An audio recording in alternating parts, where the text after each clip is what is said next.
Kuwona wonke ama-home affairs esinawo la eSouth Africa, ufika ekuseni ngabo-4, mhlampe uzusizakale ngabo-1, 2 emini, futhi sometimes ungasizakali. Kwesinye isikhathi kuthiwe i-system ayisebenzi, ugoduke ungasizakalanga. Kuwona wonke ama-home affairs esinawo la eSouth Africa.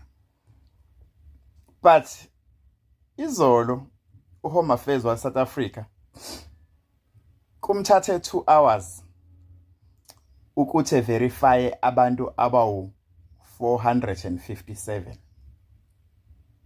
But wena uma uyokwenza i-ID noma uyokwenza i-passport kwi-home affairs yase-Commercial Street in Durban CBD, it can take you 7 or 8 hours ukuthi usizakale, futhi mhlawumbe ugcina ungasizakalanga.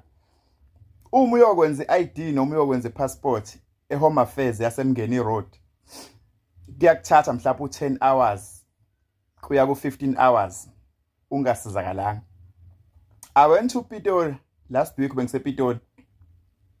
Epitoli bengise-home affairs, ngifuna ukuyovuselela i-passport yami because ngibuye ngishaya lokhu cross border, phinde ngisebenza amazweni angaphandle.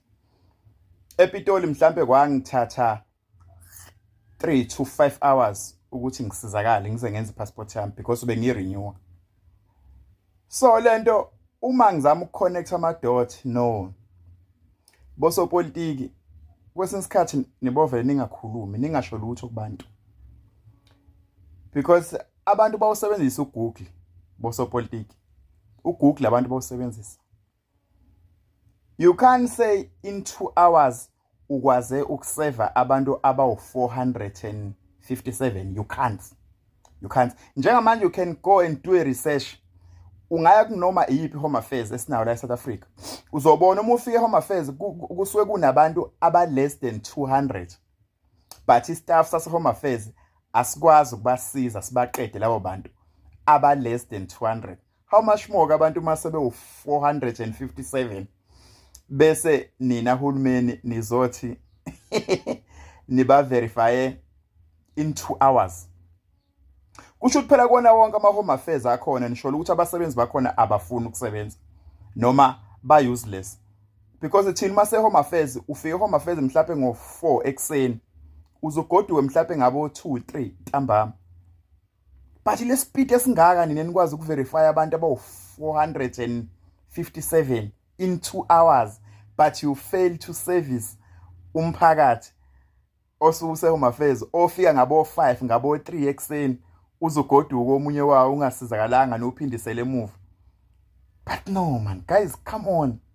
Yazi bosopolitiki ningamane ningakhulumi kwi-media. Ungabona amakhamera ebheke kuwena bese uyakhuluma. Kwesinye isikhathi ubovela uthulu, ungakhuluma ungasho lutho. You can't, guys. Unganoma kiphi home affairs. Uzoyibona into engisho. Ufike home affairs ngo-4 ekuseni. Mhlawumbe uzogoduke ngabo-3 ntambama or 4 ntambama futhi ungasizakalanga. But nina kunithatha 2 hours ukuthi niservice abantu. Musana ukudlala ngabantu. Iqiniso namanga akuhlangana. Foreign nationals, 300 foreign nationals. Visas were checked, their documents were verified, and all of this was done in under 3 hours.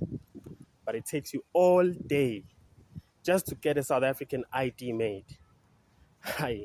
Either Home Affairs has been hiding superpowers from us, or something about that verification was just not real. So let's do the math. 300 people, 180 minutes, 3 hours way too. 1 minute and 48 seconds according to the calculations. This is like less than 2 minutes. Imbuzo nje ukuthi things are expired or they are authentic, or whether they were cross-referenced against the movement control system have to be asked. And even with 10 officials working at the same time, you get like 18 minutes per person. For a document authenticity check, that's just not enough in my opinion. Let's talk about the legal reality. A verification exercise of Ineita Eganje carries a lot of legal weight. People are declared legally compliant or non-compliant based on the outcome. employers are cleared or prosecuted. Individuals are detained or released based on what the process found. If that process was superficial, though, if officials were doing visual glances rather than genuine cross referencing against Home Affairs databases, Interpol records, and visa conditions were checked, then every single outcome from that exercise is legally compromised. We cannot make a consequential legal determination of about 300 people in 3 hours and call it due diligence. In a court of law, that process would be torn apart under cross-examination. Questions like what was checked, what system was used, what's the paper trail, who authorized the findings? If those questions don't have solid answers, the verification means nothing. So I'm not here to defend illegal immigration. I'm here to say that a fake process protects no one. Not South Africans, not the law, not the integrity of the system.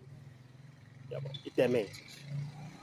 If we're serious about immigration enforcement in this country, then the process has to be real, not a 3-hour photo opportunity. Watch your government, fam. Ask questions. The Constitution gives you that right. Please, use it. My name is Andy Njangase, and I'm only... Sawubona mbukeli, obhuti baba bazisimanga ngodaba oluthulwa umnumzane Cyril lokuthi bakhone ukuprocessa ama-foreigner amaningi kangaka ngesikhathi esifishane kangaka. Kodwa uma befika kwa-Home Affairs kuthiwa i-system ayisebenzi, beyoshaya ama-ID, boyenza lokhu nalokhwana, bahlale from ekuseni kuze kuyoshona ilanga. Kodwa bona bakwazi ukuprocessa abantu abaningi kangaka abangaphezu kwa-400, bathola abantu ababili abangakulungela ukuba khona le Mzansi ngesikhathi esingama-hour nje amabili kuya kwamathathu. Mbukeli, akusazise ukuthi kuthini kwakho ukuphawula lolu daba ngoMnumzane Cyril Mncwane ukuthi athi ukwazi ukwenza u-Home Affairs umsebenzi omningi kangaka ngesikhathi esifishane.